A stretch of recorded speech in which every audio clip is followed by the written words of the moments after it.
Hello, everybody. Welcome to the Above the Rim Rundown, where we run down all things NBA. I am one of your hosts, Memo, and right beside me, I've got Hoops. How you doing? What's going on, man? Overall, I'm doing all right, just about the same as usual, honestly. Week went by honestly pretty quick, so that's good. So that way, weekend is here again. But obviously, weekends tend to go by really fast, and then before you know it, back to work we go. Um, but anyways, trying to stay more in the present as far as instead of thinking too far ahead.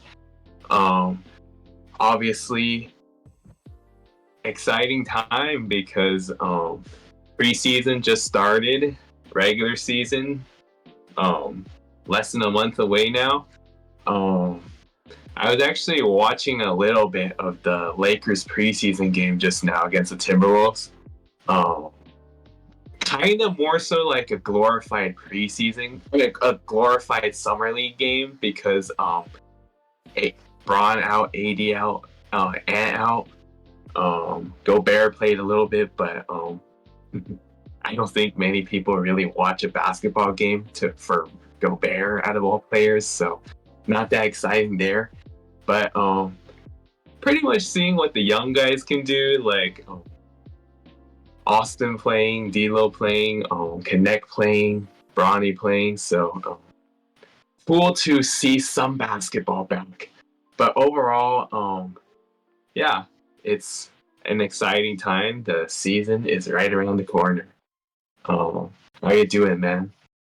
I'm alright. Same with you. Just working the same old, same old. I do agree that I feel like this week went by fast. It Yeah. did help that yesterday I had a random day off. Like where I worked, everything was closed yesterday, so it was very random that we got a day off on a Thursday, but I'll take it. I'll take it. Yeah.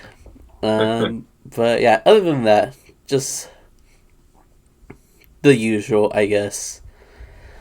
But okay, let's talk about the purpose of this episode. As you all know, that we've been covering or we've been talking about players a lot recently. The last five episodes, we ranked players by position, so point guard, shooting guard, small forward, power forward, center.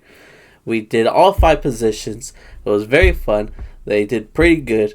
I'm very proud of our list and our content around that. So, to kind of end things off around this note, today we are doing our top 25 players heading into this upcoming season. We kind of done this before. We done this late last year, I believe. Kind of like We that. did it like was it in like January or December? I think we Uh, did it one of those times. Around that point, it was getting near the midpoint of the season, so we ended up Yeah. just ranking the players and how they've been doing thus far in that midpoint of the season. Did you look back at your old list to help you with this list at all? Um I definitely did look at my old list. I made quite a few adjustments, I will say. Like there's a good amount of guys that I had on that list that I don't have on this list. And then there's a good amount of guys that I have on this list that were not on my list last season. So definitely a good amount of turnaround for sure. And Yeah, then same here. also, yeah, also a few guys I either moved up or moved down depending on how last season went or how I think they're going to do this season. So I think that'll definitely be interesting comparing and contrasting, I guess, differences from less than a year even. Yeah, I even went back and watched our episode just for a Nice. reminder, and I now remember that you put AD very low last year, so I'm very curious where you have him this year. Uh, Yeah. but before we get into that and our honorable mentions, we do have to at least talk about this one news. I wish it was good news, but it's not. It's pretty tragic news, and it's about Dikembe Mutombo and how he just recently passed away earlier this year. He is a defensive specialist, played as a center, Hall of Famer, 8-time All Star, I believe a 4-time Defensive Player of the Year, 3-time block champ, 3-time All NBA, 6-time All Defensive. This man is a legend, not only on the court but off the court as well. As a humanitarian, he's helped build schools and paid for them, paid millions of dollars out of his own pocket to do so. So he is truly a legend with one of the biggest hearts.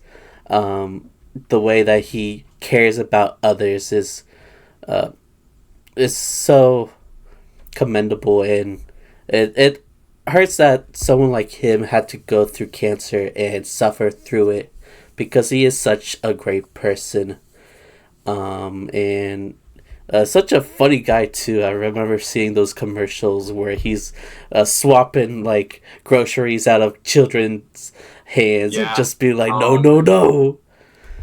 Yeah, the Geico commercials. I remember Yeah.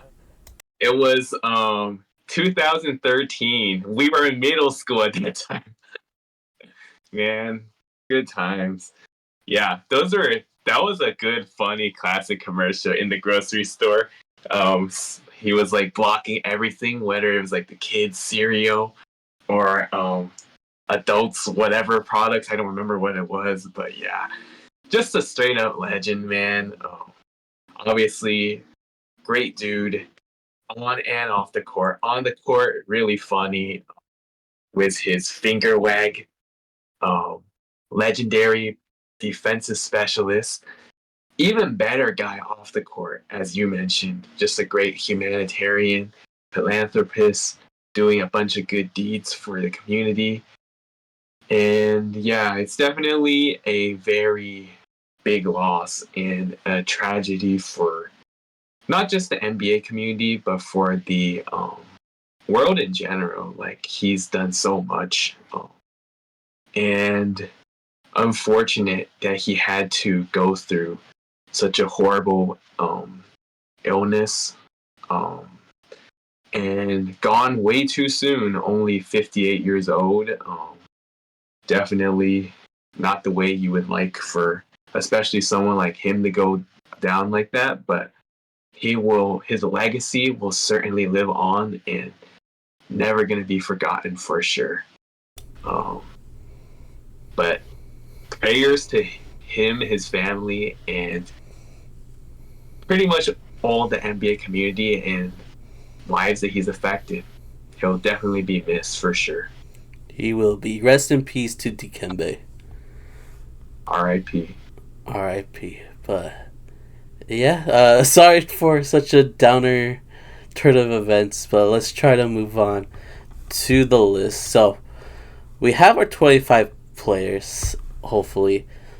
Do you want to share any honorable mentions before Yeah, we do? so honorable mentions.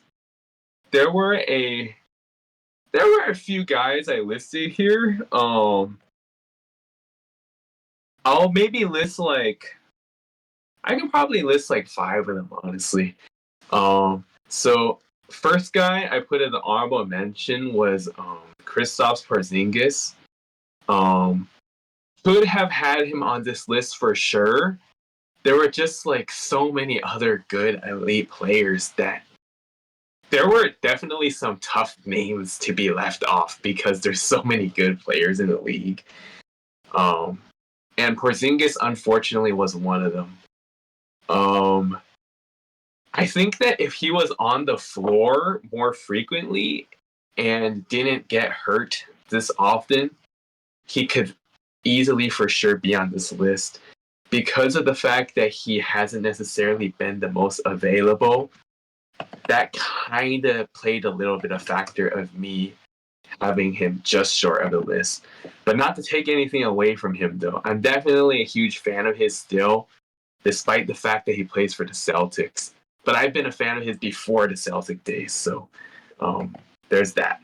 Um, Another guy I have as an honorable mention, Cat Carl Anthony Towns. Um, so the thing about Cat is, if it was a few seasons ago, for sure he would be on this list. I just had him a little bit short here because, once again, so many elite names out there. It was kind of hard to find a spot.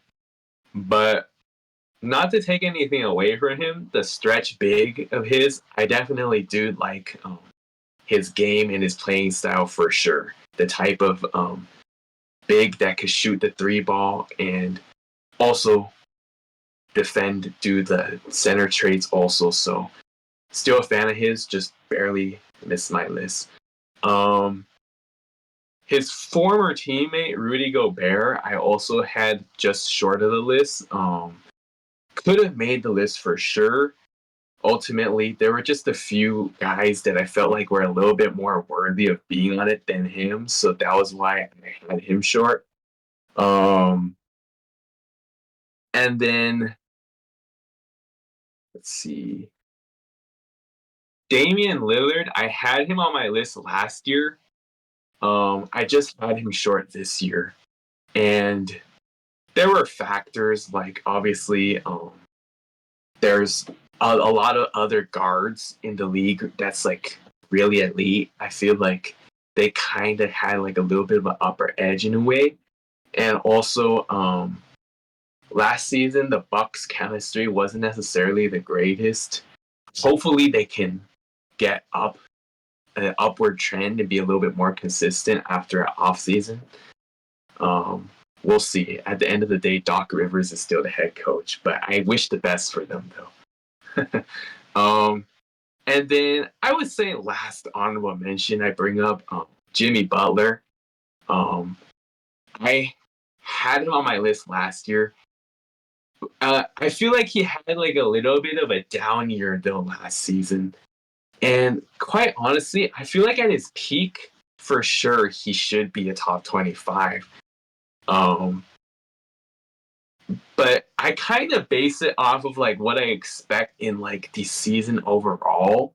And knowing that like Jimmy is more of like a regular season coaster type of guy, I just felt like maybe he won't go. Like, but then again, actually, I might be wrong because he is on the final year of his contract.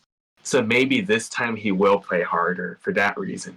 So he can either get an extension or get traded.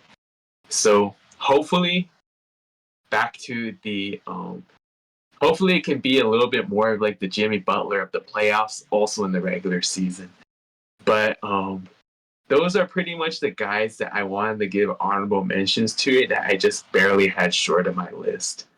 I guess any initial thoughts before you go over your honorable mentions?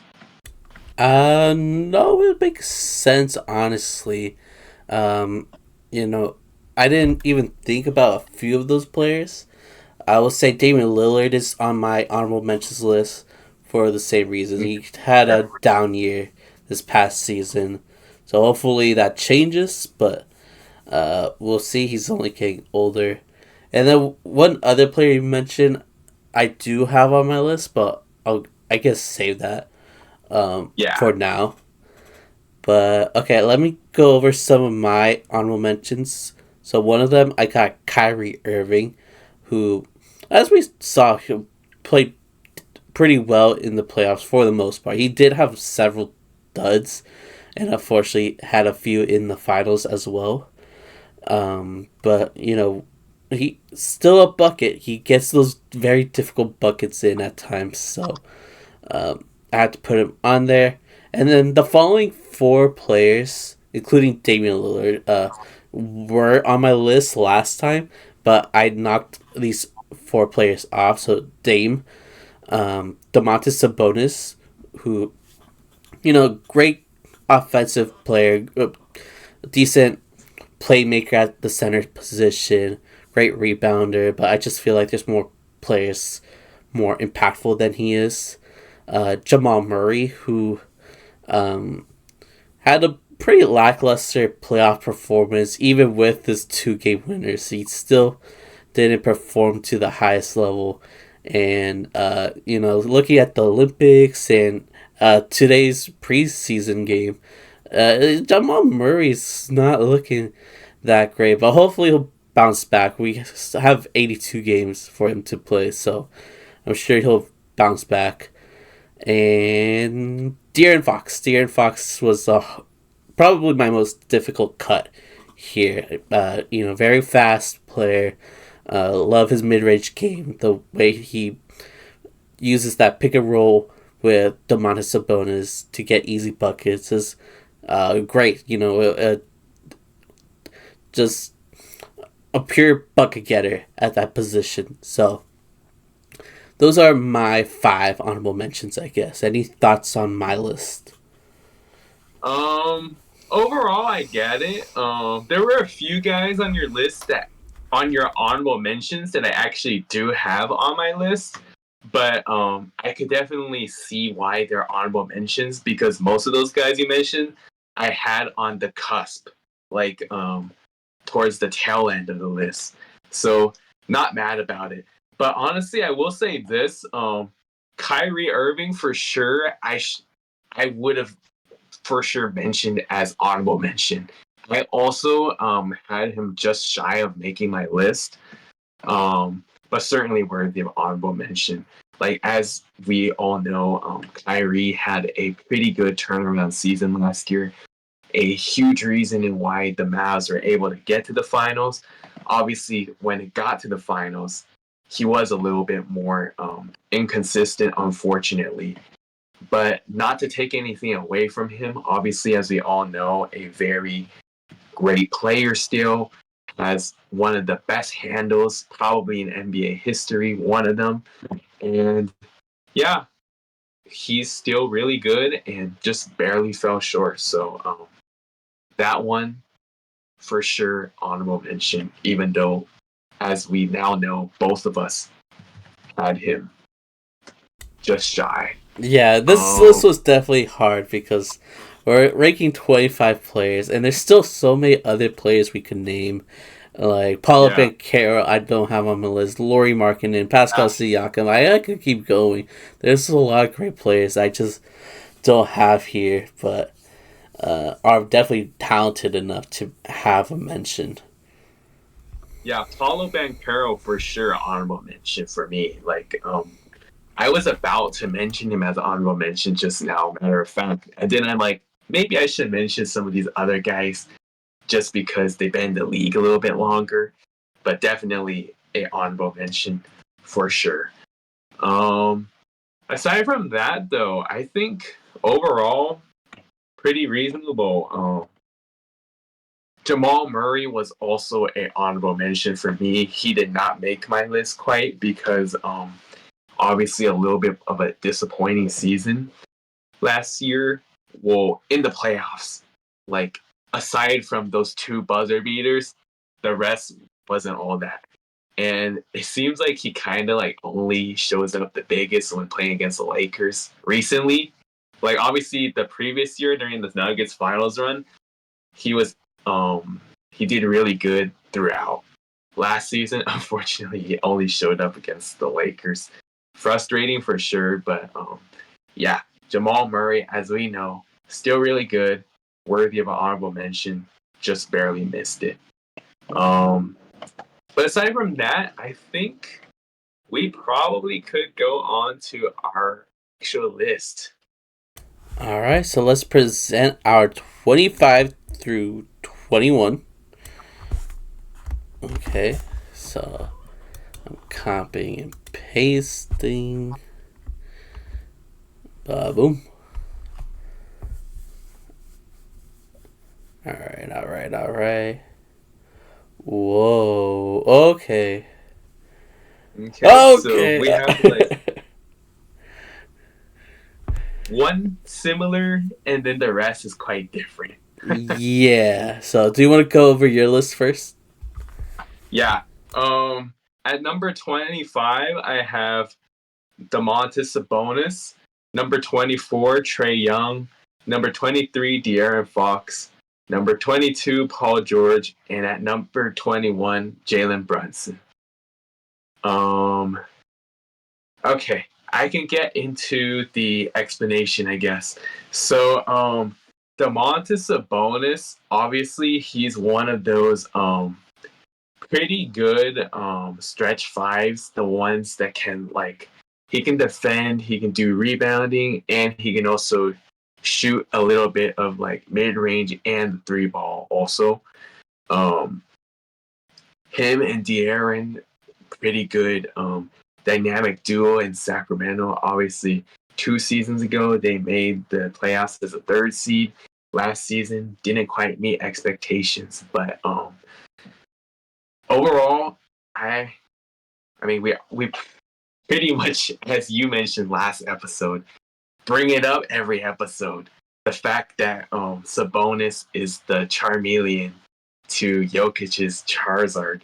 Um, that's definitely a lot of praise, to say the least, because to call it only one notch down from arguably the best player in the world. Um, but yeah, I think, as I mentioned earlier, when you mentioned him in your honorable mentions, just barely made my list. And yeah, you see how bare it is. Yeah, just on the cusp.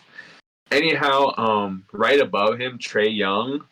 So obviously the thing about Trae, he is a elite shooter. Doesn't really have much of a defensive game. Um, Obviously a little bit confusing as far as like the trade market is going, because like the Hawks put him on the trade block, but it seems like he's not receiving a lot of interest from other teams. Um, Maybe because people don't want to take on his contract, or they don't think he's going to fit into their role well. I don't know, but nonetheless, Trae Young is still a one of the top, um, still relatively young guards in the league, and pretty fun to watch, I will say. So glad to have him on my list. Um, right above him, De'Aaron Fox, which honestly I was thinking about putting Trae higher. Ultimately, I think I kind of had like a little bit of a toss up here. I think the reason why I put De'Aaron higher maybe was because I felt like he well, I guess because last season Trae was like not necessarily on the floor a lot because of injury.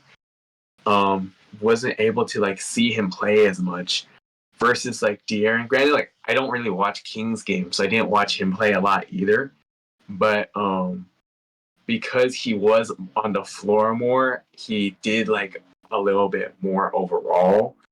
Um, Now, if you were to ask me which player I would rather have on my team, honestly, I don't know. I think like a toss up, honestly. Um, but anyhow, those guys are very close, so I had him as a toss up right there. Um, right above Paul George. Honestly, I could have had Paul George higher. Ultimately, I just put him here.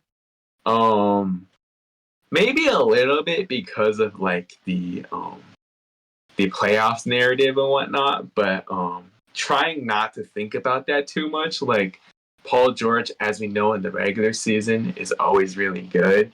He had some pretty close to MVP runs in the past, like finishing third and whatnot when he was on OKC. Now that he's in Philadelphia, a fresh start. Um, we'll see what happens. I mean, we all know in the playoffs in the past, the Sixers have kind of been a little bit like the Clippers of the Eastern Conference, but we'll see if that can change now that he jumped to that other Clippers of the Eastern Conference, as we think of. um, right above him, Jalen Brunson. So you could think maybe Jalen Brunson could be considered high here, or maybe not high. But I think that because last season he had quite a breakout, I thought that he was for sure worthy of making this list. And he's definitely going to be illustrious to the Knicks' run this season. And as long as healthy, like the sky is the limit for the Knicks. Honestly, like probably as we mentioned many times, likely biggest competitor to Boston in the Eastern Conference, and the main thing is healthy chemistry and Thibodeau not doing questionable coaching decisions because we know Thibs could do some like questionable stuff sometimes, but hopefully that coaching doesn't get into the way, and then the Knicks can unleash and have a really good season to come. But those were my guys from number 25 to 21. Any initial thoughts before you go over your 25 to 21? Okay, a good chunk of these makes sense. Like, although I didn't have Sabonis or Fox on my list, they were my honorable mentions. I definitely thought about putting them around the same area, so that makes sense. We have Trey Young around the same area as well. I'll share my list so we all know where I have him. The two I do have issues with is Paul George and Brunson. I don't remember how much higher I have Paul George, but I do have him a bit higher. It's the Jalen Brunson though. That pick I feel like is way too low because he is the number one guy for the Knicks, so number one scoring option and one of the best through and through scorers in the league, especially at his position, especially at his size. He is such a small guard, yet he's still able to get the ball in the basket somehow, some way, and I think it's very impressive. I think the Knicks are going to be amazing, and he's going to be a huge reason why because he is going to be uh, the number one option for a really, really good Knicks team, especially on the offensive end. He's going to be the number one guy. There's no confusion between him. It was Randall, but now him versus Cat. It's going to be Brunson. Brunson is the top dog there. And I can't believe he's this slow, honestly. But Yeah, I guess the and one flaw is like the defense. So he's not much of a defender, but luckily he has a bunch of defenders by his side at the Knicks, so he doesn't have to worry about that. mhm. And I will say this: I definitely could argue him being higher for sure. As a matter of fact, when we did the point guard rankings, I remember I actually put him quite high. And then I realized maybe I put him a little bit too high in that video. And then I guess now I put him too low in this video. But yeah, I guess end result is I can't get things right in terms of ranking Jalen Brunson. But overall, though, I am a fan of his, so I would love to put him higher for sure. And honestly, I think he's only gonna get better. Which obviously he had a really good season last year and quite a breakout. And he could for sure get even better than that. And for sure by then he will get probably even higher on the list. And then who knows? When we were doing like the predicting 2028 Olympics lineup, I mentioned him as like an honorable mention type guy. If he keeps on getting better, maybe he could make that roster. Who knows? Anyhow, yeah, I could definitely argue for Brunson being higher. So, yeah, not bad at that claim. And as far as Paul George goes, I can also get it. Also, like, definitely has been in the league for um, about to be year 15, and yeah, he's done quite a lot. It's just obviously the playoffs, somewhat of a different story ever since Indiana. But not to put too much against him there, I think he will for sure be good for the Sixers and maybe potentially put them over the top there. We'll see. Yeah. But overall, yeah, I say I get your comments for sure. All right, cool. So let me give my 25 through 21. So at 25, I have Tyrese Maxey. 24 John Morant, 23 Trae Young, 22 Jimmy Butler, and 21 Tyrese Halliburton. Tyrese Maxey wasn't on my list the last time we did this, but now he is due to his explosive scoring ability.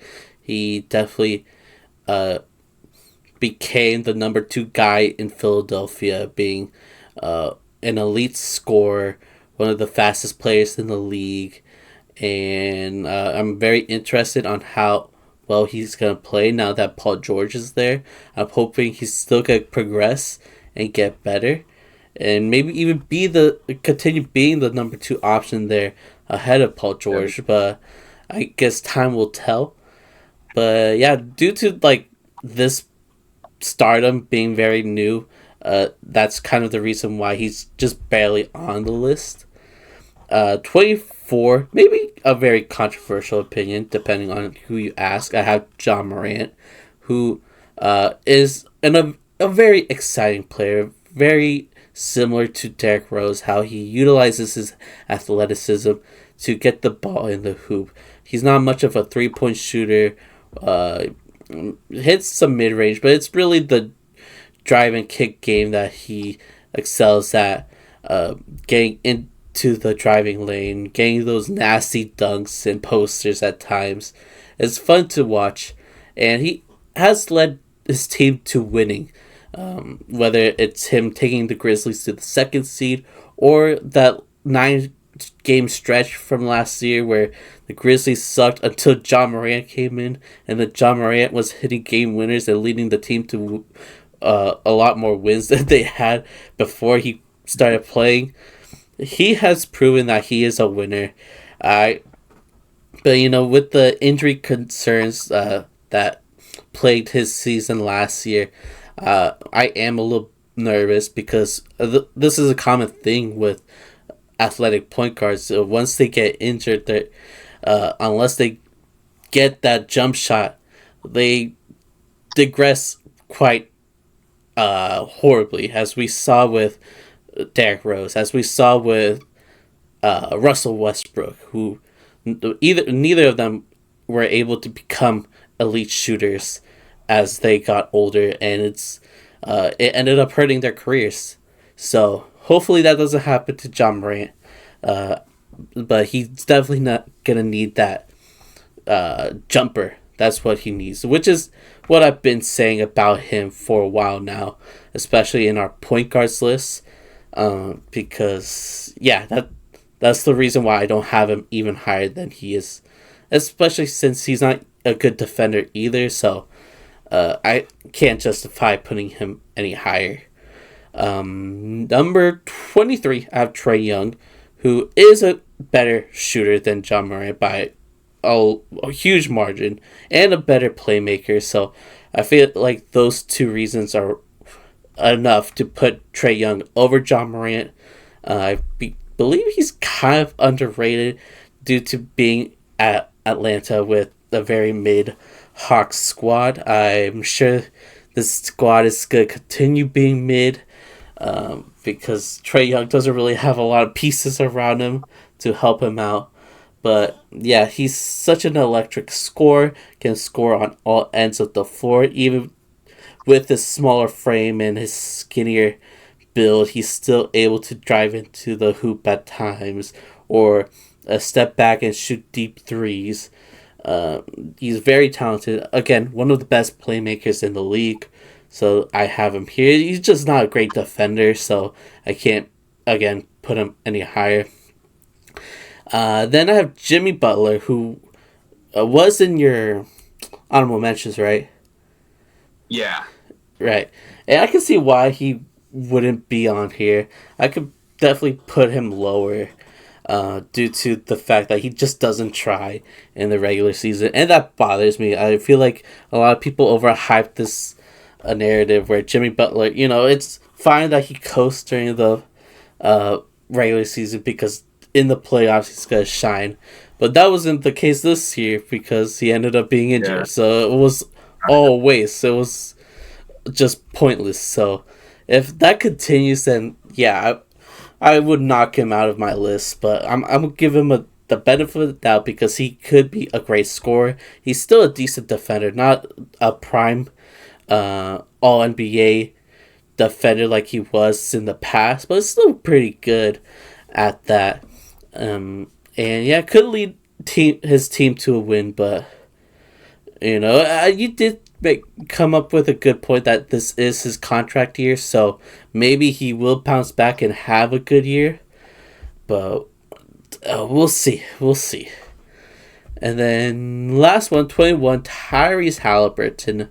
Similar to Trae Young, can score on all ends of the floor, especially driving into the basket. I think he's his bread and butter. But he has that great, funky looking 3-point shot that he could make at times that we saw getting drained in the in-season tournament last year where he really shined. And yeah, he's also a very, very elite playmaker. Probably the best passing point guard, debatably, I guess, with Trae Young and Luka, but he's definitely up there. Very Nash-like at times. Sometimes I wish he scored the ball even more because he's too busy passing the ball.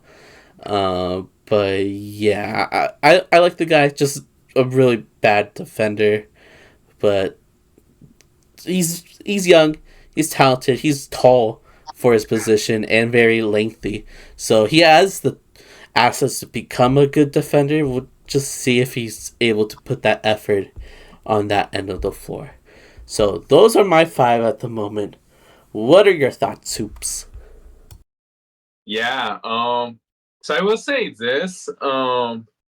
Most of these guys do happen to be on my list, just a little bit higher, or maybe a bit more than a bit higher. I don't remember all of them off the top of my head, like which exact spot. But I will start by a little bit of a breakdown, I guess. So actually, maybe a little bit controversial, but I actually did not have Tyrese Maxey on my list, and he probably should be an honorable mention that I talked about earlier. It's I guess, understandable though. yeah, I guess I just didn't really think about him when mentioning honorable mention, just because when you think about the honorable mention guys that you missed from making the list, you think of like the more flashier big name type guys. Tyrese Maxey is a really good player, but you just don't really think of him in those conversations because he's more of like a new up and coming star as opposed to a superstar.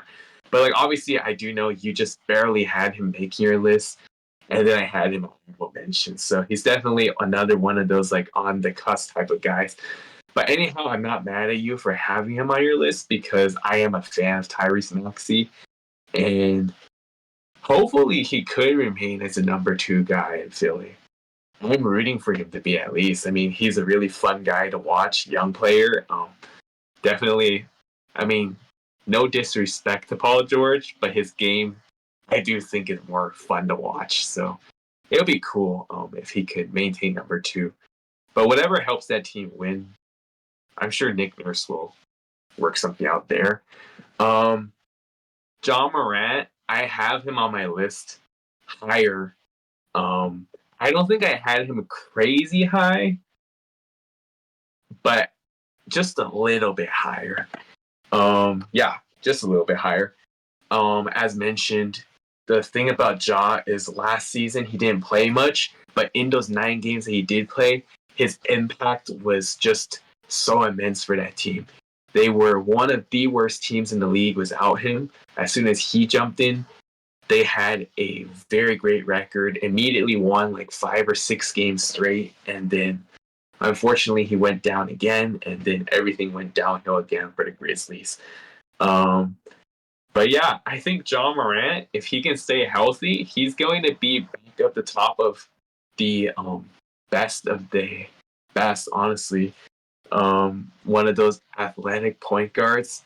Now, what you mentioned about like the concern of potentially getting re-injured or not able to adapt the game to like shooting due to athleticism. Definitely a little bit of concern there. I mean, like you mentioned D Rose and Russ, Westbrook.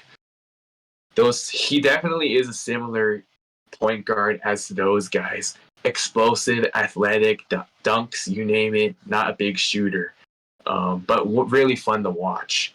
And I think that if he can add like a little bit of 3-point shot, that would go like a long way for sure. But that being said, if he could just stay healthy alone, I think he would definitely be like um for sure amongst the top again. And then the Grizzlies are for sure going to be a playoff team, or at least a playoff contender. And then Trey, obviously, I have him on my list. Already mentioned him, so just one spot off. You have him at 23. I have him at 24. No biggie there. Jimmy Butler, obviously, I had him as an honorable mention. And I can understand why he would be on your actual list because when he is at his playing as his hardest, he is a really great player. We've all seen him in the playoffs. And hopefully he does play a little bit more serious in the regular season because as we mentioned, his final year of his contract, and then hopefully, if he does good, a re-signing or signing elsewhere for another max contract will be very helpful for him for sure. Speaking of which, obviously, you know how like Jimmy Butler did not do any crazy hairstyles this year for media day, unlike the previous 2 years. Yeah. So there was like a joke or maybe serious comment. Someone wrote that the reason why wrote Jimmy decided not to fool around because he needs to lock in for his final year of his contract. I mean, maybe that's true to why he didn't do a crazy hairstyle this year. Who knows? But um, respect there. Maybe once he does get the extension or new contract, he'll go back to those media trollings. That would be funny for sure. Because that definitely gives us a good laugh. Anyhow, Jimmy for sure. If he takes the regular season more serious, definitely top 25 without a question. And then Tyrese Halliburton, I have him on my list a little bit higher than you. I wouldn't say crazy higher, but a little bit of an amount higher. I put him just due to what I feel like was a pretty good jump last season he had. But I can understand like in this range, it's not necessarily like bad or anything because there's so many other elite players in the league. And what you mentioned about him being like a Steve Nash type, I like that comparison because it's honestly for the most part pretty accurate. Like um pass first guy sometimes passes a little bit too much that you want to see him shoot a little bit more because when he does shoot, he's a pretty good 3-point shooter. Like we've seen him have those like great shooting performances, and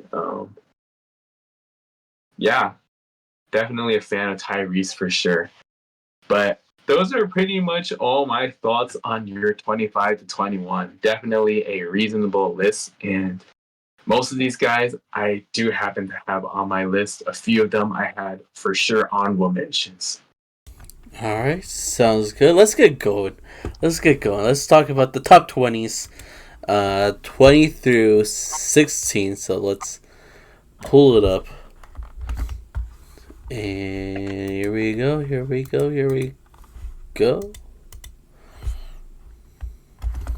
Okay.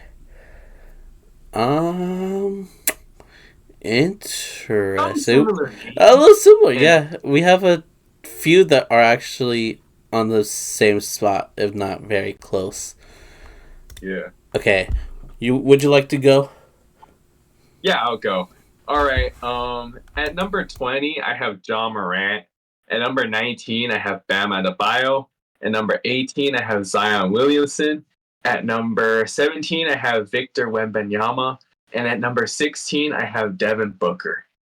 All right. So starting with Ja, mentioned a little bit about him earlier just now. When healthy, one of the top young point guards in the league, very young, explosive, athletic, you name it.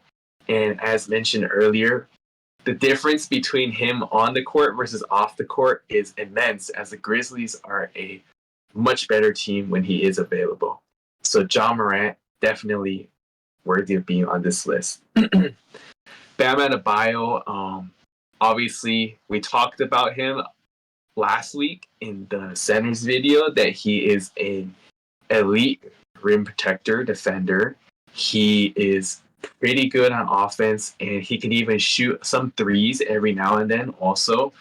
Um, could argue he could be higher on this list, but as we have in our list, actually at the same exact spot, looks like we agreed that this is just about the good spot range to have him, and it's pretty respectable, honestly. He is within the top 20. Right above him, I have Zion. So the thing about Zion is last season he was finally pretty healthy, and we were able to see him dominate at his peak when he is actually available. And that being said, obviously that is one of the concerns for Zion is his sustainability and being able to stay on the floor. Hopefully he can be relatively healthy again this season, because when he is healthy, he's another one of those pretty relatively athletic high flyers. Obviously, body weight, not necessarily the best shape. He's a little bit overweight, slow running down the floor, but still, when he is at his peak, the bully ball type that is very helpful in carrying him down the floor. So definitely worthy being on this list here. Right above him, Wemby. So I could have had Wemby higher for sure. Ultimately, I decided this is just about a good spot in my opinion, just because he's only entering year 2, so I didn't want to like put him too crazy high for that reason. But I'm gonna say this though, we already know there's not much needed to say about Wemby's game. Tall, slender, but a great shot blocker, could shoot threes, and rebounding machine also, you name it. And he's obviously going to only get better because he was only a rookie last year. And the Spurs, I'm sure, are also going to get better. Probably a at least play-in, playoff contender. We'll see. Hopefully, because for the sake of entertainment there, um, as we know, he is going to be a major piece of the next generation. So I had to include him on this list. And then at number 16, Devin Booker. So we actually have Devin Booker at the exact same spot. And we'll say this about Devin Booker. Obviously, not huge fans of him at all. Very egocentric type guy, cocky, you name it. But he is undeniably, obviously, one of the elite shooting guards in the game. Now, he is a really good 3-point shooter. His his defense is like not necessarily the greatest, but I don't think he's like as horrible as like some of the guards on defense. So he's all right there. But anyhow, like we have seen like in elimination games, he hasn't necessarily had the greatest of performances in some of those games. But when it comes to regular season, like we all know, like this guy is a scoring machine. Now, obviously, we all know his 70 point performance definitely had a little bit of like questionable marks to how he got there, but like nonetheless, he did get there. So I'm gonna give him that for sure. But yeah, I would say overall, those were the guys that I listed from 20 to 16. any initial thoughts before going over your list from 2016? Not a lot of thoughts because I do have a very similar list to yours. Because I already talked about John Morant. I have him a bit lower, and the only other person that I don't have on this current section is Victor Wembanyama because I did put him higher. Call me a glazer, but I did put him much higher. But yeah, I could talk about the rest of those players that you have, which are in pretty good positions because I have them basically at the same number as well. So let me actually go over my list to talk further about the players that you have as well. So at number 20, I have Jaylen Brown, who wasn't even on my list last time, but I ended up adding him. 19, Bam Adebayo. 18, Paul George. 17, Zion Williamson. And 16, Devin Booker. So going back to Jaylen Brown, he is the number 2 guy for the best team in the NBA. Did win Finals MVP, Conference Finals MVP. Was able to carry the Celtics when they needed a scorer. He was there. And he's a great two-way player. Nothing flashy, but still a decent player. So I had to give credit where it's due. So he's on the list at 20. Bam. Again, one of the best defenders in the league. Like, that's pretty obvious at this point how versatile of a defender he is very impressive at that center position. And he could still get you 20 a game as well with a good amount of rebounds. So, yeah, at times he plays as the number 1 guy on the Heat with Jimmy, like, coasting and stuff. So, I had to give him a shout out. Paul George, who you have him lower, I have him a bit higher.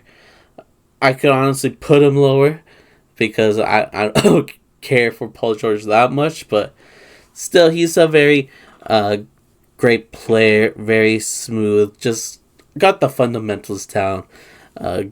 Decent defender, can score on basically every part of the floor. He's just not the most consistent guy in the world, especially in the playoffs. And with him joining the Sixers, I could see his numbers going down with Tyrese getting better and better and Joel being such a dominant force. I could see Paul George stepping down a bit, but we'll see. So I still have him in this area, but I could see him being even lower, honestly. And then next I have Zion Williamson, who I actually had pretty low last time. I kind of don't remember why I have him this much higher, but when healthy, he is one of the best players in the league.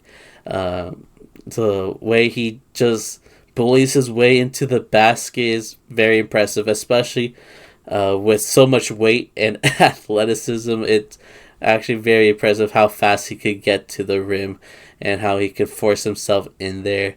Not much of a mid-range shot or a three-point shot. Not even like a really good defender, even though he could be a very exciting shot blocker at times.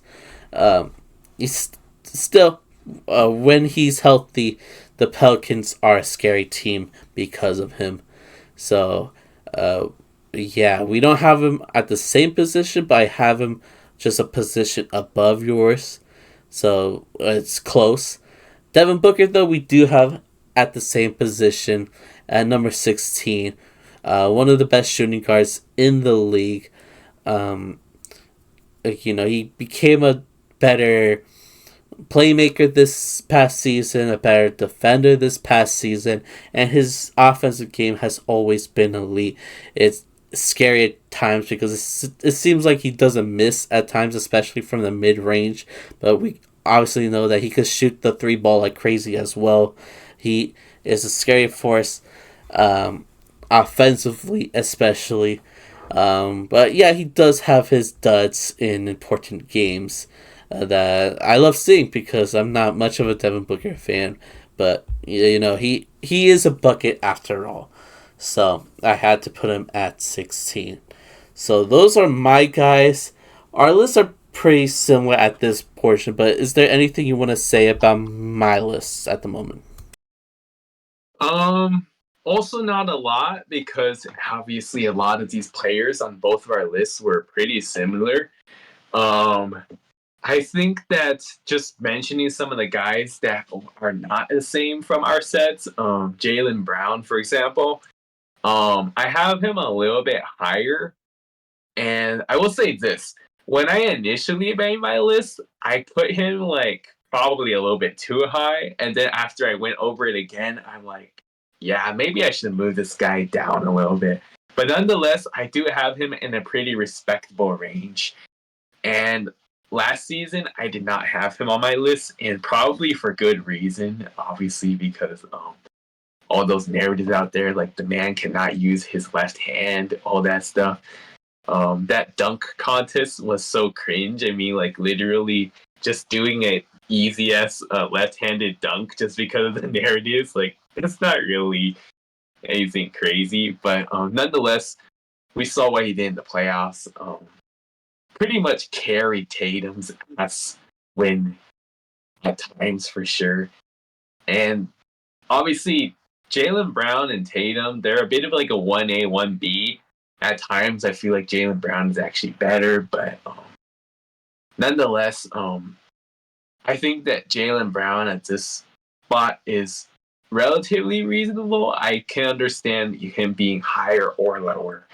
Um, I think that his finals run had me boost him a little bit, but like definitely he still has some flaws to his game, but not to take anything away from him because he's still really good. Nonetheless, that's my take on Jaylen Brown. Um, Paul George, obviously, I have him a little bit lower than you, but I can understand you putting him where he is.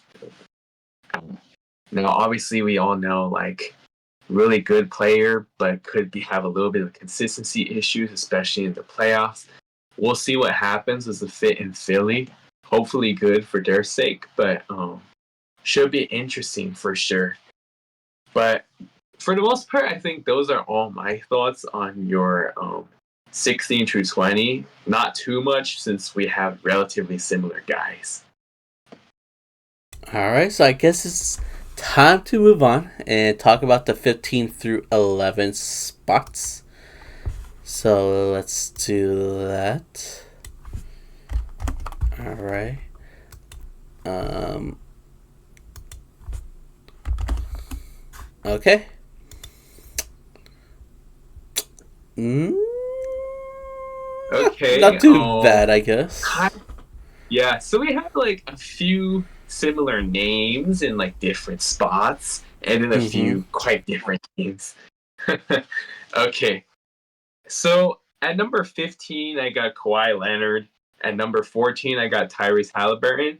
At number 13, I got Jaylen Brown. Number 12, Donovan Mitchell. And number 11, Anthony Davis. So starting with Kawhi Leonard, um, this guy for sure could be higher if he was available more often. Now, obviously, we all know about Kawhi. Has been injured a lot ever since he joined the Clippers. Load management, all those stuff, you name it. Now, last season he was relatively healthy. That was his most healthy season since his first year with the Clippers in 2019-20, before the year when obviously COVID stuck in the middle and then the bubble and you name it. But and we all know what happened there for the Clippers. But yeah, Kawhi Leonard, when he is available, we have all seen like he's one of the top players in the league, and he could easily be so much higher for me if he was just more like available. But nonetheless, still really good. So I had to put him in respectable range here. Right above him, Tyrese Halliburton. Now, last season I think he popped off quite a bit. Um, as you mentioned earlier, he is a really fun player to watch. His facilitating, sometimes passes a little bit too much, but he is also a really good shooter, so maybe he should shoot a little bit more. nonetheless fun player to watch and a really big fan of his for sure. Right above him, Jaylen Brown. As mentioned earlier, did not have him on my list last year, but had to have him this year, and in large part was due to his playoff run to the finals, winning both the Eastern Conference Finals MVP and the Finals MVP. Really happy for him for both of them, especially that it prevented Jason Tatum from winning it because not a fan of his. Anyhow, Jaylen Brown, despite having some flaws like not having a left-handed game, still a really good player, and we all saw that in his playoff run, worthy of being on this list. Right above him, I have Donovan Mitchell. Now, we all know about Donovan Mitchell. When he is at his peak, that guy has puts up some crazy scoring numbers. Definitely more impressive 70-point performance than Devin Booker's. He is a elite shooter for also. Obviously, he helped the Cavs steal Game 2 in Boston in the playoffs, even though that was their only win against Boston. Respectable and really good performance that game by Donovan Mitchell was really big and helpful for them winning that game. So, and not to mention, obviously, the Cleveland Revival guy. The first time they make the playoffs after LeBron left. So shout out to him for that also. And then right above him, AD, Anthony Davis. I for sure could have put him a little bit higher. And I will say, I just had him here because there were a few other guys I felt like were probably a little bit more worthy on the list to be just a little bit more elite. But obviously, as you mentioned earlier, in my video last year, I was a little bit too hard on AD, not gonna lie. And as a Lakers fan, obviously a huge fan of his. Him being very injured a lot was really frustrating. So that probably played factor to why I had him that low last year. But this last season though, like that was his healthiest season since his first season on the Lakers, similar to Kawhi's first healthiest season since his first season was the Clippers. Yeah, played like 70 plus games, and it is frustrating because last season both Braun and AD played 70 plus games, and yet they still barely made the 7th seed. And it's hard for them to repeat that because realistically speaking, probably they're not going to play 70 plus again. Like it's maybe possible, but not likely, unfortunately. Hoping so, but we'll see. Anyhow, we've all seen like AD when he is available is really good and one of the top players in the league. Elite shot blocker. He can still shoot a little bit of mid-range and occasional threes. He is not quite as good as from the 3-point line as he was in the bubble, for example. In the bubble, he was actually like honestly berserk shooting threes. Like he had that game-winning 3-point shot against the Nuggets in Game 2. Like that was really cool. Anyhow, AD, when available, is easily one of the top big men in the league and one of the top players in the league in general. So had to definitely put him on this list. Could argue to put him higher. Any initial thoughts on my 15 through 11? I do now remember how much you love Tyrese Halliburton. I remember you putting him pretty high last time, and Yeah. compared to me, you have him a lot higher than I do. I don't think he's better than a handful of the players that you have under him, but there's some arguments to be had with some of those players. But yeah, when healthy, Kawhi Leonard is better than Tyrese Halliburton, but that's the issue. He gets injured all the time. He was in my top 10 last time, but I did end up kicking him out of the top 10 because of those injuries. I'm surprised how high Jaylen Brown is because, although, he won Finals MVP, it's not like he was a a generational player playing for the Celtics. He Yeah. was just doing his job, just doing the bare minimum. Yeah. Did you hear I mentioned earlier that I originally had him even higher, and then I'm like, all right, I gotta drop him a little bit. Yeah, which is kind of crazy. I know it is. Like I would rather have Wemby over Brown any day, but you know, that's just me. I was if you were to ask me who I'd rather have on my team, I would rather have Wemby over Jaylen Brown for sure, without a doubt. I guess the reason was obviously, as mentioned, Wemby is only entering year 2, and then Jaylen Brown came off like a Finals MVP run, so just weighing a little bit of the accolades somewhat. But if we're talking about like the actual player talent wise, who I'd rather have, without a doubt, Wemby over Jaylen Okay. Brown. Come on. Okay. Yeah. And then But yeah, go on. Anthony Davis. That's fine. Spoiler alert. I have him at 10, so we're not too far off. All right. It just sucks that he's not a top 10 player in your eyes, but he's close to it, so it's good enough. Yeah, We're really good close. enough. Yeah, very close. And I guess that's it. You have Donovan Mitchell at 12. I have him around the same area. So I'll just go over my list and talk about the players I have, because we have a couple that are the same. So at number 15, I have Jalen Brunson. Number 14, Donovan Mitchell. Number 13, Kawhi Leonard.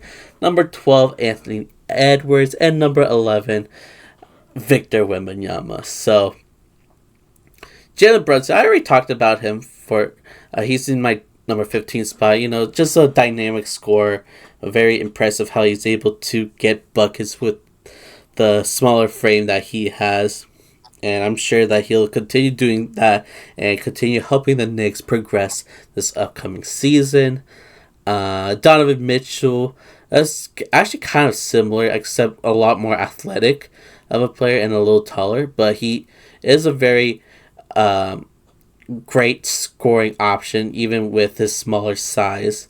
And as you said, helped revitalize the Cavs in a huge way. The only scoring option for the Cavs, really. He's really carrying the Cavs on that end. And yeah, just super athletic, can score on all ends of the floor as well. Definitely the second best shooting guard in the league, in my opinion. Above him, I have Kawhi, which I guess you could argue lower, which is fine. I just think he is a generational talent when he is on the floor. It just sucks that sometimes he's not on the floor when his team needs him the most. But yeah, when healthy, he is one of the best two-way players in the league, one of the best scorers and defenders, and he's just we compare him to a robot all the time. He's just it's in his system to just be a great player. He's never done anything bad on the court. He always knows what he's doing, apparently. So Kawhi's at 13. 12, I have Anthony Edwards, which I'm guessing you have him in your top 10. And I'm sure he'll end up being in my top 10 soon. He's just still not polished enough, in my opinion. Not consistent enough scoring-wise. Even though he could have some amazing scoring games, he could also have some duds in there and have to rely on other players. But at least he does contribute in other ways, whether it's the rebounding, the defending, which is part of this game that has improved a lot. And basically the main reason why I consider him the best shooting guard in the league is because of his ability to score and defend. He's able to do it on both ends of the floor and still be one of the most exciting players to watch. He seems like he never gets tired, and he's always jumping over people. And yeah, incredible player. He's just not polished enough. I think he just needs he needs like another run, another good run, in order for me to put him in the top 10. Uh, but yeah, I do have Victor Wembanyama at number 11, almost in the top 10, which is, I guess, crazy because he's just coming off of rookie year. But it was no more rookie year. It's a generational rookie year where he had a 5x5 game in the season. He, I believe, led the league in blocks per game with almost 4 blocks per game. He, I believe, was second in DPOY votings. He was in an All NBA team, All NBA defensive team. My bad. One Rookie of the Year, obviously, because there was no competition. And with all these defensive accolades, he still was a scoring threat on all ends of the floor as a center. Like, he doesn't just have like a post game, which I guess is, he doesn't have like a Hakeem Olajuwon post game, but he can score in the interior due to his like tall stature. He could just score over everybody on all ends, including the three, which is crazy. Like he hits step back threes like he's prime James Harden as a rookie center. It is insane. He has great handles as well. He's playing like a generational player. No, we've never seen a guy play like Victor. We've seen elements of players playing like him, but nothing as complete of a package as Victor Wembanyama. It's hard to think of a player that can match the exact playing style as Victor and do it as good as him. And I'm sure he's going to continue improving, not only because he's coming off of his rookie year, but he has Chris Paul on his side that will give him those easy buckets and will get those easy lobs, and his efficiency is going to go up. His scoring is going to go up. He's just going to look like a monster. And I'm sure this time next year, he might even be top 5. Like, he is just that crazy good. So that's why I have him at 11. Over a bunch of these really talented players and veterans. So maybe, call me crazy, call me a glazer, but he's just that good. So that's who I have. Any thoughts in your opinions? Overall, nothing too crazy, honestly. I will say, pretty much what you mentioned. All of these guys I have on my list somewhere, and a good amount of them relatively close, honestly.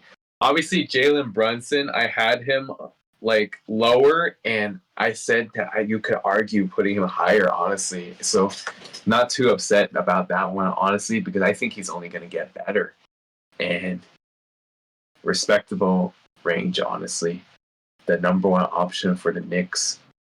Now, obviously, Donovan Mitchell, I have him a little bit higher than you, but I can understand the guys you put above him, honestly. Kawhi Leonard, really good player when he is available. The problem is that he hasn't necessarily been on the floor a lot consistently. Last season was his healthiest in a while. But yeah, when he is on the floor, we all know he is one of the top elite generational talents ever. And Anthony Edwards, now I for sure have him in my top 10. What you mentioned about him not quite being there, I could understand for sure. But, and about like needing to see him have another repeating his run one more time before you can put him there, I can understand as well. But ultimately, I feel like he's just a really special talent. I had to for sure put him in my top 10. But I can understand you saying that you want to see him do it again beforehand. Wemby, now I'm going to say this. Obviously, we all know he's a special generational talent for sure. Did the unimaginable in his rookie year. But I will say definitely a little bit high because he only had one season in the league. But I would say maybe next season I could have him in about the same spot. But for now, I would have him just a little bit lower. Anyhow, that's just some of my thoughts on your list. It's at the end of the day my opinion versus your opinion, so not too bad, honestly. Alright, so let's now move on to the top 10. Let's go. So, top 10 time. Let's see what we have over here. I'm itchy. Okay. So mine has been revealed in the docs. And it is. Oh, it didn't paste. Okay. There we go. Whoa, okay. Interesting. So, would Hey, you like. Whoa, okay. Whoa, okay. Wait. The more I look at it, the more I'm surprised. Okay. Would you like to go first? yeah, sure. Okay. At number 10, I have Shea Gilgeous-Alexander. Number 9, Joel Embiid. Number 8, Kevin Durant. Number 7, Jason Tatum. And number 6, Anthony Edwards. So, via the reaction, my list is quite a bit different here, actually. Now, there are some players here that we have both, but ultimately, definitely a little bit of differences too as well. Okay, so that being said, Shea, I have him at number 10. Now, for sure, he could be higher without a doubt, but I would say kind of similar-ish to what you said about Ant in a way, I guess. Like if he can keep on upward trending, I'll for sure move him up this ladder without a doubt. Um, but number 10 is still pretty good though. So I would say for now, Shade of just about number 10 is fine. Um, Now Joel Embiid number 9, maybe a little bit low, but then again, he was coming off a injury plagued season, so that played a little bit of a factor of me having him down here, I will say. And then another thing is the fact that last season he finally had a pretty good playoff performance. Before that, he hasn't necessarily had the best playoff performances. So there's also that factor for me as far as Joel Embiid goes. Um, Kevin Durant, obviously he's older now, but he's still like one of the top players and a volume scorer. Very good. And that Achilles injury that many people thought would change his complexion didn't really seem to play much of an effect at all. He is still elite even at this age. And looking like there's not much slowing down for him, so good for him there. Right above him, Jason Tatum. Now, thing about Jason Tatum, you could argue he should be higher, but I would even argue he could even be lower, honestly. The thing about Jason Tatum is he's obviously a really good player that could like shoot the ball, defend, all that. But then obviously are those factors like in the playoffs, because his team is so good, there's times that he disappears and it doesn't matter because Boston's roster is so good, they don't even need him to do that good to win. And then like obviously Jaylen Brown carrying the hell out of him at times. He ended up winning the conference finals MVP and the finals MVP. So like you could argue the 1A, 1B there, but I'll give Tatum the edge just because like at the end his abilities should be more superior. But above him, I actually do have Ant pretty high versus like the points that you said. And I would say this, like the reason why I do have him this high is because like I saw him make like a good amount of strides last year. And what you said, there were a lot of like valid parts. Like for example, He had some inconsistency issues sometimes. Um, he has room for growth for sure. And obviously, that was the first season that he had such an epic performance. But I do think he's only going to get better for sure. And he could definitely maybe climb up the ladder. Um, and this season, the Timberwolves, I'm sure, will be like a top seed for sure again. Now, obviously, they did give up Ant, so no, my bad. They did give up Cat for Randall and DiVincenzo, so we'll see what happens there. But I'm sure they'll still be really good. So we'll see. But I think for sure Ant will keep on getting better. But I'm sure probably you do have a good amount of feedback comments. So go ahead. What would you like to say about my list? I don't even know where to start, man. I Ant is way too high. I'm sorry, Ant is way too high because yeah, he had such a great leap, but he's still not on the level of an Embiid who on the floor plays like an MVP, or like a Shea who on the floor plays like an MVP. You said that like you still want to see more from Shea, but like how much more do you want to see from Shea when he is more consistent than Ant, especially during the playoffs? It was basically just him against the world. His teammates are the ones that kind of failed him there. He is an amazing defender at his position, decent ball handler, great scorer, especially in the mid range. A lot more consistent there. You know, he's known as the 31 guy. He's always scoring 31. Uh, and, like, never fails there. Like, there's barely any flaws within his game. I can't imagine having Ant over him or over Embiid. Embiid being this low is crazy. Under Tatum, under Durant, who is great. They're both great, but they don't play like MVPs anymore. Joel does. Like we can't even say that he's a playoff choker at the moment because he had a great playoff run this season. Now he still got bounced, and it was just one round, but he's still he wasn't the reason why they were bounced. He he was definitely doing his job for once. So yeah, Embiid and SGA should be a lot higher, honestly. Um, and Ant should be lower. I'm sorry, he should be lower. He's not better than Anthony Davis.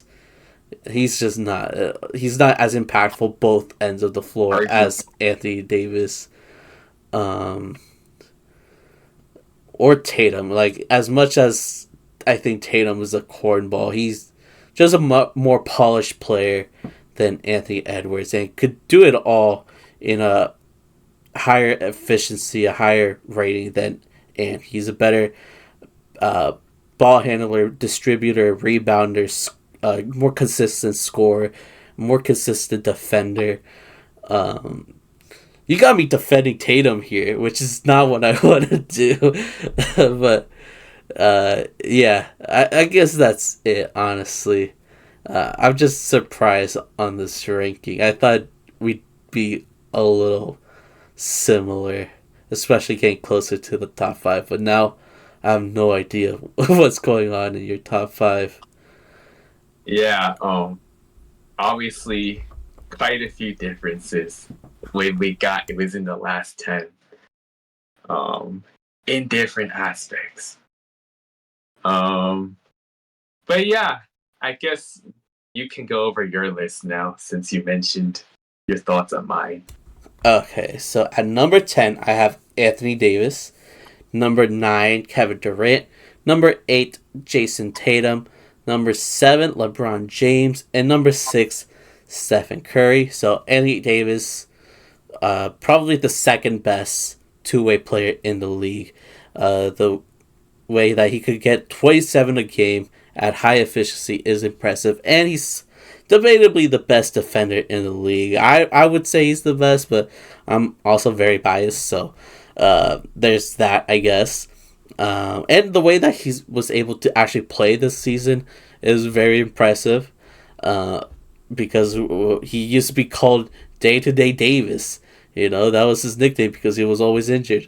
But he showed his haters wrong and was able to not only perform all season but during the playoffs as well, debatably outplaying LeBron in a first round exit. So it doesn't mean much, but he's still battling out there with Nikola Jokic, who is debatably the best player in the league. So, yeah, that's my placing for Anthony Davis. Kevin Durant, I could put him lower because, he's not the same. He's not as good of a defender as Anthony Davis or Victor Wembanyama. They're both like out of this world on the defensive end, but offensively, Durant is still so damn good. The man can score buckets like crazy. The way that it's like so easy for him. His pull up game, the way that he could just easily drain a three wherever, whenever, with the hand in his face. It doesn't matter. He'll get it in. Basketball seems so easy for this guy, and just for that reason, I have him this high. Like the way that he's been able to play for this long, this consistently, at this high of a level is shocking to me. So shout out to Durant. Above him, I got Jason Tatum. Not the biggest fan of the guy, but there's no denying that he is a very talented overall player. As I mentioned, he could do it all on the floor. He is a great defender, great scorer, great rebounder, playmaker. I guess not the most consistent guy scoring wise in the playoff settings. I probably should have mentioned that earlier because that's why he didn't win Finals MVP or Conference Finals MVP. He disappeared, honestly, especially when the team needed him the most. The reason why his stats looked better than they actually were was because he was kind of stat padding, playing when the lead was already huge in the fourth quarter, and his teammates, the other starters, were on the bench except for him. We don't talk about this as much as we should, but that's what he did. He did that for like 2 or 3 games in the finals. But I guess we were the only ones that noticed or something. I don't know. But still, overall, he is a very, very talented guy. He's just a little cornball, though. So I have him this low. Not very deserving of the top 5 spot, in my opinion. Next, I have LeBron James, who, similar to Durant, but in a, like, steroid driven way, the intensity of how insane that he is going into his 22nd season and still playing as a top 10 player in the league is crazy. And he still plays like LeBron, does it all, like, everywhere. He's a great rebounder, scorer, playmaker. Maybe not the best defender in the world, at least not the same level as he was in his prime, but still, like, is able to hold his own at times. Yeah, he is debatably one of the best players of all time and still playing at such a consistent rate at this part of his career is insanely impressive. So I have him there at 7, and then right above him, Stephen Curry, greatest shooter of all time, will continue scoring buckets this year. This team might not be the best, but I think because of that, he's gonna score. I'm assuming he's gonna score even more than usual and have a crazy scoring run this year. Not the greatest defender, but he is the greatest shooter, so that doesn't really matter at that point.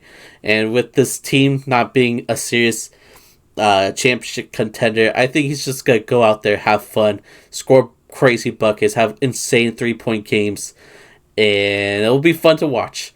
So maybe his team isn't gonna be winning, but he's still gonna be a very impressive player. So that's my 10 through 6. What are your thoughts on this list? So, overall, it's respectable. There's a few guys that actually have higher. For example, I'm gonna just start by going off. So, obviously AD. We just have a one spot difference. I have him at 11. You have him at 10. Just around the same range, so we agree reasonably there. So no biggie there. Kevin Durant, obviously. Kevin Durant, close call. I have him one spot higher than you, and we all know, like, even at this age, he is still doing amazing things, and that Achilles injury is showing no impact, pretty much looking like. Tatum, I had Tatum one spot higher than you, and we all know it's just about reasonable, honestly. Really good player, offensively and defensively. It's just that sometimes he disappears in the playoffs, and it doesn't even matter because the Celtics are just that good. So definitely carried a little bit, but still not to take away from his talent. Um, LeBron and Steph, I actually both have in my top five, but there's not really much needed to be said about these guys in general. I mean, now they are two of the older players in the league that are still really great at this age. And there's not much needing to explain. I mean, LeBron, he's about to be 40 and he's still arguably the top five, but for sure top 10 player in the league right now. And definitely one of the top candidates for greatest of all time. A lot of people think it's him and Jordan, 1A, 1B. And we all know a good reasons because the sustainability, his all around game for this long. Yeah, LeBron James, worthy for sure. And then same for Steph. His team, not very great, but him carrying the hell out of them and scoring like crazy. I'm sure, as you mentioned, he is only going to score more this season because he probably will need to do more because his team probably won't be very good again. But nonetheless, going to be fun seeing Steph continue doing his thing. As we all know, inevitably, both of these guys' careers are surely winding down, sadly. But we got to cherish them for what they have remaining. Anyhow, those are my thoughts on your 6 through 10. I think we can go into our top five now. All right, let's do that. Top 5 time. We finally made it. Let's reveal the top 5 players in the league, in our opinion. And let's see, what do we have here? Ed. Oh, okay. Okay, interesting. Interesting. Would you like to go first once again? Yeah, okay. So, at number 5, I have Steph Curry. Number 4, LeBron James. Number 3, Giannis Antetokounmpo. Number 2, Nikola Jokic. And number 1, Luka Doncic. All right, so I'm gonna break down my order sequence here right now. Um, so Steph, as I mentioned, when talking about where you were mentioning, like even at his current age, he's doing great things. Still the best shooter, probably the best shooter of all time too, and not much need to be said there. Like still doing great things at this age, and right above him, LeBron. Same thing. About to be 40, still doing great things. One of the greatest of all time. Now this is where the order kind of gets like a little bit more controversial. And I'm gonna say this. Um, I probably would have had. I had a hard time deciding between Luka and Jokic. Um, Ultimately, I just thought because of Luka's like playoff run, I gave him a slight edge there. But I had a little bit of a tough toss up there. So for sure, tough toss up. But I will say this: I had Giannis right below those two guys simply due to the fact that he was a little bit more injury prone in terms of, like, obviously he was out in the playoffs and missed a little bit of games in the regular season, so unfortunately didn't get to see as much of a full package.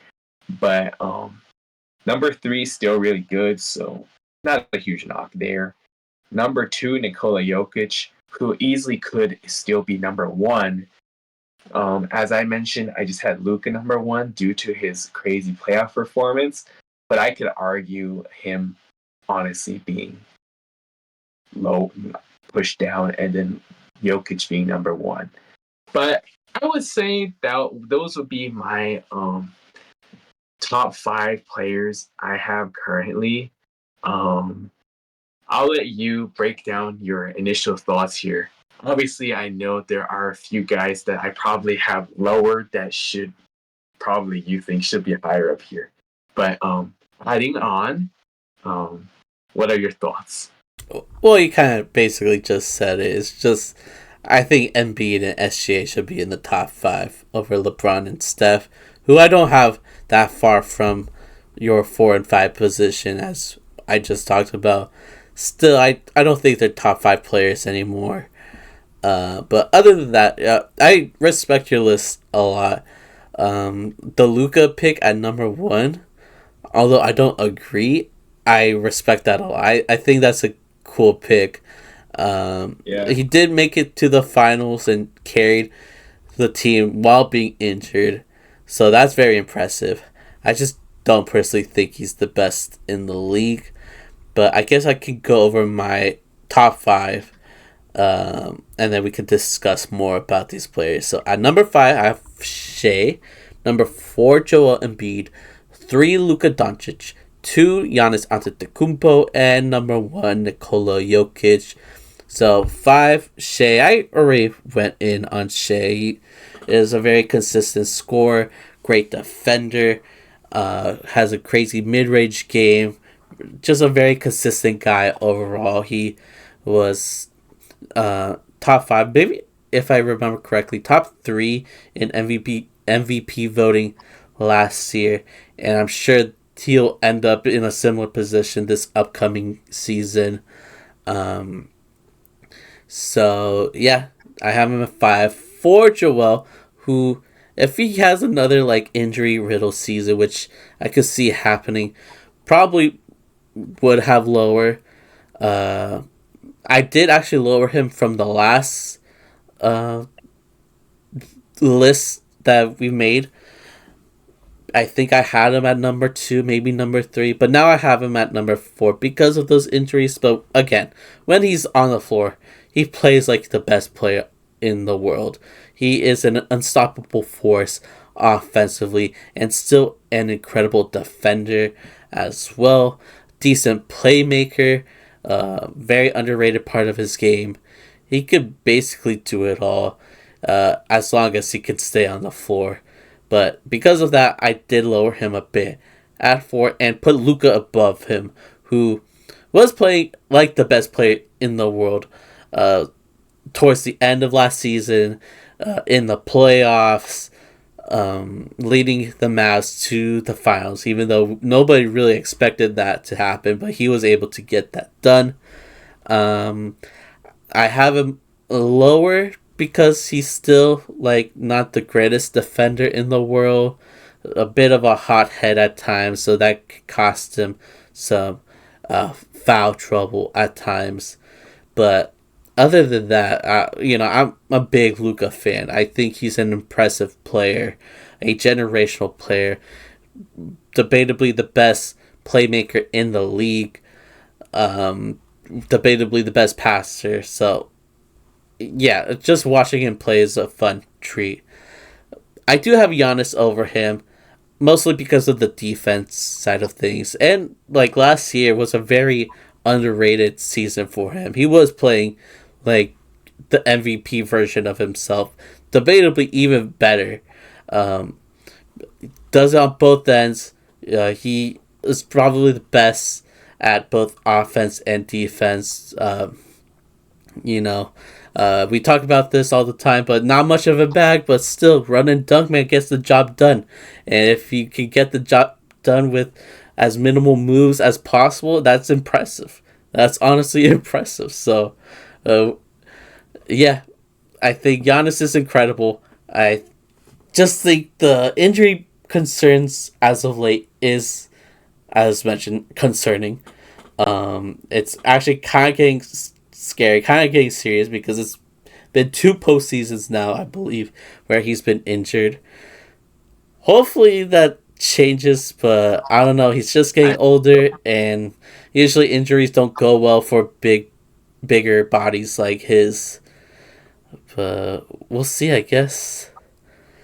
And of course, number one, Nikola Jokic. He just won his third MVP, and there's a good reason for it. He nearly averaged a triple double. Like, this man is insane at the center position. He is probably the best passer in the league, honestly. I think I just said that about Luka, but especially in the center position, Nikola is for sure the best passer at his position, debatably in the league. I guess we could all debate about that, but still, Nikola is great. He's efficient. He could score when needed, but he loves to improve his teammates and get them buckets, which is a good sign to see. If you want to win, you gotta get your teammates involved, and that's what Jokic does, and that what makes him a great leader. He's also a great rebounder. And he's not as good of a defender as Giannis, but he's still decent at that. So it's still hard for me to deny how great Nikola Jokic is and put him any lower than one, honestly. Um, I think this might have been his last MVP. I don't see him winning any more due to voter fatigue. But if he's able to win another one, that'd be crazy. That would be insane. And I wouldn't be too surprised about that. But yeah, there's still a few players here like Luka and Shea that I could definitely see compete for that MVP spot. But that's my list. That's my top five. Any thoughts before we wrap things up? Um, Overall, pretty respectable list, honestly. And I know I've obviously one of the main things you mentioned is Embiid and SGA over LeBron and Steph. Now, honestly, probably true to be honest. Um, Certain factors that I've weighed in had me personally think otherwise, but like I can definitely hear the argument for sure. Like, quite honestly, if all healthy, that's probably true. So not not too upset there. Anyhow, I will say this: as far as the top three goes, I could also get that because Luka, uh, obviously, although being like arguably the best player in the league right now, as you mentioned, he hasn't necessarily accomplished as much as those other two guys. Obviously, both of those two guys are champs. Giannis winning in 2021 and Jokic winning in 2023. Um, at this very moment, I just feel like Luka's ceiling is probably at least for versus Giannis a little bit higher due to like Giannis a little bit concerning with injuries recently. Hopefully he can stop getting injured and be healthier because really fun player when on the floor. I mean, obviously we all mentioned he's run and dunk man, but like that's all he needs as you mentioned. So like, yeah, um, definitely still without a doubt at least a top three for sure in my eyes. Um, But yeah, Nikola Jokic versus Luka really would be the main debate for me, and I think it's definitely a close call for me. And I'm not mad at you for having Jokic number one because I honestly had a hard time deciding. Like, I feel like Jokic probably is number one due to what he's done and accomplished more. but I think like Luka's game just has like so much of a high ceiling that he could be that number one guy. Just hopefully he could also win a championship like those other dudes did. So yeah, overall, I would say I definitely respect your top five, and though we have some differences, not mad about it. All right, so those are our top 25 players in the NBA for this upcoming season. We talked a lot about them, so I think this would be a good time to do a recap. So, would you like to read off your list from 25 to 1? Yeah, I'll go ahead and do that. So at number 25, I have the Montes Sabonis. At number 24, I got Trey Young. At number 23, I got De'Aaron Fox. At number 22, I got Paul George. At number 21, I got Jalen Brunson. 20, John Morant. 19, Bam Adebayo. 18, Zion Williamson. 17, Victor Wembanyama. 16, Devin Booker. 15, Kawhi Leonard. 14, Tyrese Halliburton. 13, Jaylen Brown. 12, Donovan Mitchell. 11, Anthony Davis. 10, Shai Gilgeous-Alexander. 9, Joel Embiid. 8, Kevin Durant. 7, Jason Tatum. 6, Anthony Edwards. 5, Steph Curry. 4, LeBron James. 3, Giannis Antetokounmpo. 2, Nikola Jokic. And at number 1, I have Luka Doncic. Those are my top 25 players heading into the 2024-2025 NBA season. So, my top 25 players going into this upcoming NBA season includes at number 25, Tyrese Maxey, 24, John Morant, 23, Trey Young, 22, Jimmy Butler, 21, Tyrese Halliburton, 20, Jaylen Brown, 19, Bam Adebayo, 18, Paul George, 17, Zion Williamson, 16, Devin Booker, 15, Jalen Brunson, 14, Donovan Mitchell, 13, Kawhi Leonard, 12, Anthony Edwards, 11, Victor Wembanyama, 10, Anthony Davis, 9, Kevin Durant, 8, Jason Tatum, 7, LeBron James, 6, Stephen Curry, 5, Shai Gilgeous-Alexander, 4, Joel Embiid, 3, Luka Doncic, 2, Giannis Antetokounmpo, and at number 1, I got the Serbian, Nikola Jokic. So those are our lists. Let us know your thoughts on our list down below. Who had a more accurate list in your opinion? Let us know down below in the comments. But yeah, I guess this is where we end things off. This was kind of a longer episode, but we did have more players to talk about. So it only makes sense, I guess. And it was fun to do. It was definitely fun discussing and debating over these players. So I hope you all enjoyed this episode. If you did, make sure you like the video. If you're on YouTube, subscribe if you're on YouTube. I think just recently we hit a milestone. I was going to send you a picture, but we just hit 30,000 total views on YouTube, which is kind of crazy. I had no idea we were close to that number at all. But I guess because of all the shorts and videos that we produce, I guess it added up to that. But kind of crazy, isn't it? Yeah, it is crazy. I mean, like, to see that we've made like that much watch time from our viewers is pretty surreal, honestly, especially knowing that like we started from the ground up. Like, we could have never imagined. Like, granted, like we still have plenty of room for growth, and I'm sure we will get there eventually where we want, hopefully, at least somewhat closer, slowly but surely. But yeah, the journey, to say the least, has been quite fun and a roller coaster. And we cannot thank you guys enough, the viewers, for the constant support. Definitely always making sure to stay tuned when you like our content. Very helpful. Thank you guys for that. Season's about to start very shortly, and it's going to be exciting for season 2 for us. But as mentioned, per usual, if you guys like our content, make sure to like, comment, subscribe, share. Watch our shorts when we come up with content there. You can also view our TikTok page for TikToks. You can listen to us on Spotify, and definitely stay tuned. We got a few more cool video concepts before the season starts, so shall be fun. Memo. Continuing off that. No, you basically got it, dude. You said what we needed to say. So, just once again, thank you all for checking out this episode. We'll be back next week with another fun episode. And the season's coming, so we got more content on the way, basically. So make sure you're following socials, the podcast platforms, subscribe to the YouTube and all that.